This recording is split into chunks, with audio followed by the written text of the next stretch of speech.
The NFL draft is coming up later this week, and a handful of college football coaches could potentially have their first player chosen first overall. Among those looking to join a short list of active head coaches with a top overall draft pick on their watch includes Penn State's James Franklin, USC's Clay Helton, and Wyoming's Craig Bohl. There are just 6 active head coaches in FBS that have sent a player to the top of the NFL draft order, and only one of those coaches are currently at the same school they had a player go number 1 overall. Stanford's David Shaw was the head coach of the Cardinal when Andrew Luck went with the first overall pick of the 2012 NFL draft to the Indianapolis Colts. The other 5 coaches on the current list have since moved on to another job since they had a player go with the first pick in the draft. 3 of those active coaches will have new jobs starting this fall. Jimbo Fisher of Texas A&M was the head coach of Florida State when quarterback Jameis Winston went first overall in 2015. More recently, Sonny Dykes was the head coach at Cal when Jared Goff went to the Los Angeles Rams in 2016.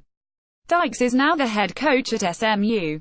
And just last year, Arizona's Kevin Sumlin saw defensive end Myles Garrett go to the Cleveland Browns from Texas A&M with the first pick. The 2 other coaches on the list of active coaches with a top draft pick are Urban Meyer of Ohio State and Mark Richt of Miami. Meyer was getting settled in at Florida after leaving Utah, but he was watching admirably as Utah quarterback Alex Smith went to the San Francisco 49ers with the first pick in 2005. Richt's top draft pick from his time at Georgia was quarterback Matthew Stafford, who was taken first overall by the Detroit Lions in 2009. You may have noticed, as if the headline didn't give it away, there are some notable head coaches in college football without a top overall draft pick.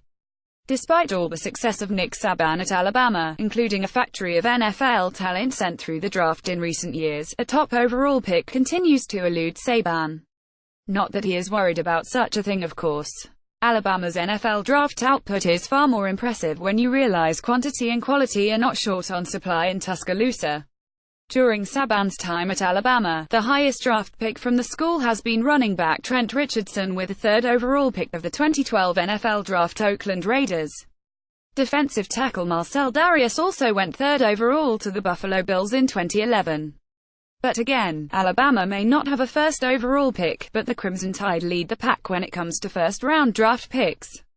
Only 2 schools have a current streak of 6 years or better of having a first-round NFL draft pick, Alabama 8 and Texas A&M 6. Cherian Williams at North Cherian, April 19, 2017. Alabama has more first-round draft picks under Nick Saban, 22, than losses, 19. Clint Lamb at Clint Lamb, July 31, 2017. Here is a list of all the active head coaches with one number 1 overall NFL draft pick: Kevin Sumlin, Arizona; Myles Garrett, to 2017; Sonny Dykes, SMU; Jared Goff, QB 2016; Jimbo Fisher, Texas A&M; Jameis Winston, QB 2015; David Shaw, Stanford; Andrew Luck, QB 2012; Mark Richt, Miami; Matthew Stafford, QB 2009; Urban Meyer, Ohio State; Alex Smith, QB 2005. Wyoming's Josh Allen is considered one of the favorites to be chosen with the first pick Thursday night in the NFL draft, which would add Craig Bohl to the list, and he gets some of the credit for number 2 pick in the 2016 NFL draft. Carson Wentz, 2. Penn State running back Saquon Barkley would add James Franklin to the list. UCLA quarterback Josh Rosen is another trendy pick for the top pick, but his head coach, Jim Mora, is no longer an active coach at this time. Sam Darnold of USC would add Clay Helton to the list, and Lincoln Riley would make the jump into the conversation if Heisman Trophy winner Baker Mayfield happens to go first overall. We'll find out Thursday night if a new coach joins the list or not. Follow at Kevin on KFB. Another day, another college football player takes to Twitter to announce a move. The latest to use that social media site as an announcement delivery system is Corey Hernandez, who confirmed in a tweet Monday evening that he has decided to transfer from Arkansas. While the defensive back stated he has made many unforgettable moments in the University of Arkansas football program, he decided to part ways and continue my career elsewhere, after taking time to think with my family. A 3-star member of the Razorbacks' 2017 recruiting class coming out of high school in Georgia, Hernandez was rated as the number 90 safety in the country. He took a redshirt as a true freshman last According to 247 Sports, Hernandez is the third UA player to announce his intention to transfer since the conclusion of spring practice about 2 weeks ago, joining tight end Will Bragg and defensive back Reed Miller. Even as he now resides in South Florida, it appears Mark Richt has lost control of Georgia football's Twitter account. Shortly before Saturday's second spring game under Kirby Smart, UGA's Twitter account for the football program was suspended. That marks the sixth time since January 17 of 2017 in which the account was suspended, and that suspension remains in effect as of this posting.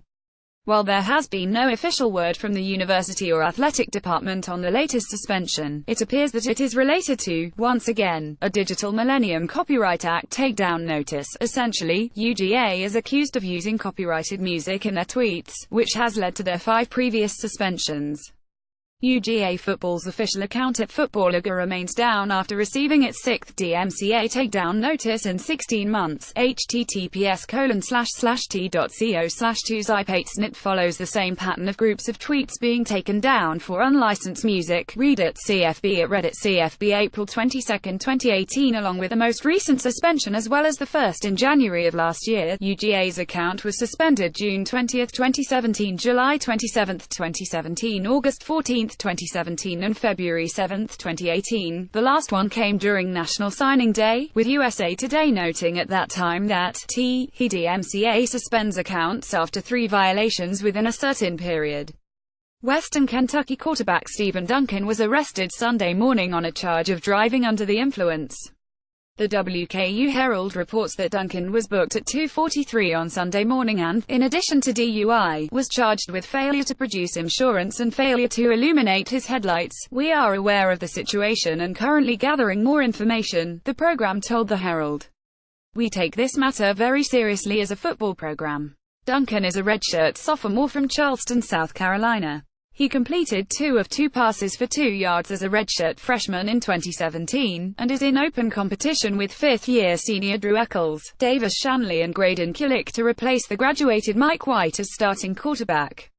White threw for 4,177 yards with 26 touchdowns against 8 interceptions in head coach Mike Sanford's first.